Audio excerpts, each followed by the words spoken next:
दोस्तों नमस्कार। आज हम फिर एक बहुत ही सुंदर कथा के साथ आप सभी का स्वागत करते हैं हमारे चैनल पर।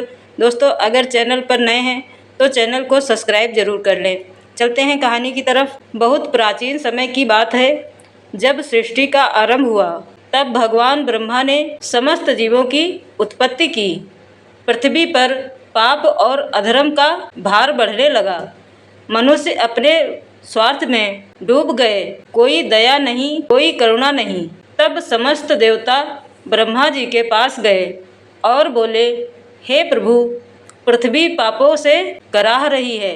उसे कुछ ऐसा वरदान दीजिए जिससे उसके ऊपर से अधर्म का भार उतर सके।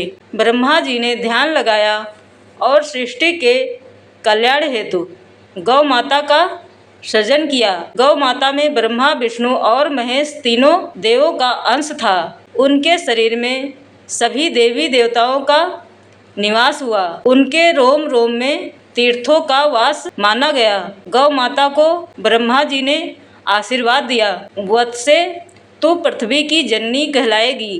तेरे बिना कोई यज्ञ, कोई पूजा, कोई धर्म कर्म पूर्ण नहीं होगा।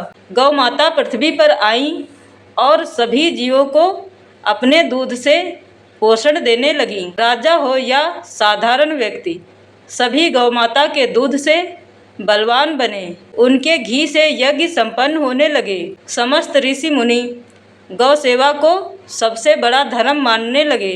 परंतु कालांतर में मनुष्यों के भीतर लोभ और क्रूरता आ गई। उन्होंने गौओं को पीड़ा देना शुरू कर दिया।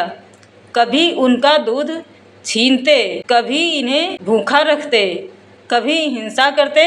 गौ माता अत्यंत दुखी होकर स्वर्गलोक चली गईं और धर्मराज के दरबार में पहुंची। धर्मराज ने देखा कि गौ माता रोती हुई आई हैं। उन्होंने पूछा, हे मातेश्वरी, आप तो सबकी पोषण करने वाली हैं, फिर आपके नेत्रों में आंसू क्यों? गौ माता बोली, हे धर्मराज, पृथ्वी पर अब धर्म नहीं रहा। मनुष्य मुझे पूजने के बजाय मेरा अपमान करते हैं, मेरे बछड़े को भूखा रखते हैं, मेरे दूध का व्यापार करते हैं और मेरे शरीर से मिलने वाले हर अंश का लोभ करते हैं। मैं असहाय पीड़ा में हूँ। धर्मराज ने गंभीर होकर कहा, हे गौ माता, जिस मानव ने आपका अपमान किया उसके कर्मों का फल उसे अवश्य मिलेगा। मैं यमलोक का स्वामी होकर वचन देता हूँ, जो व्यक्ति गौ हत्या करेगा या गौ माता का अपमान करेगा उसे मृत्यु के बाद कठोरतम नरक में भेजा जाएगा।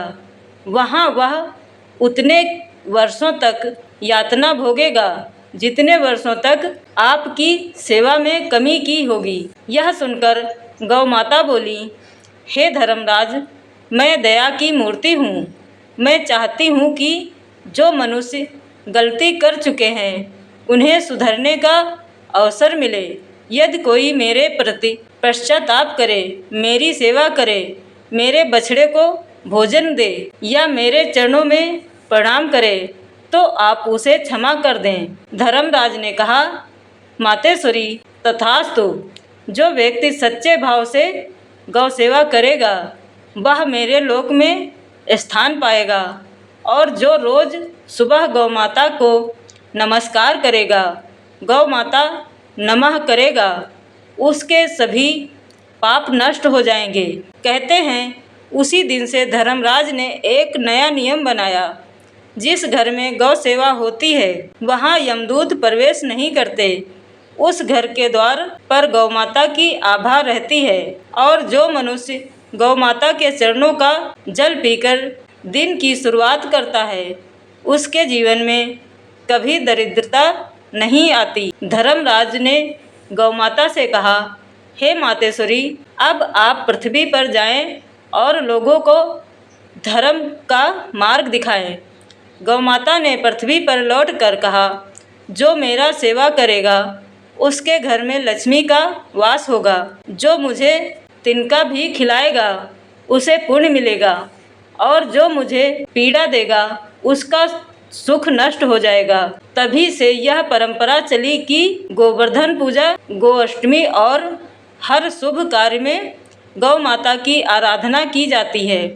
गौ माता को माता कहा गया है क्योंकि वे केवल दूध ही नहीं देती बल्कि धर्म, प्रेम और जीवन देती हैं। कथा का महत्व। गौ सेवा से पापों का नाश होता है।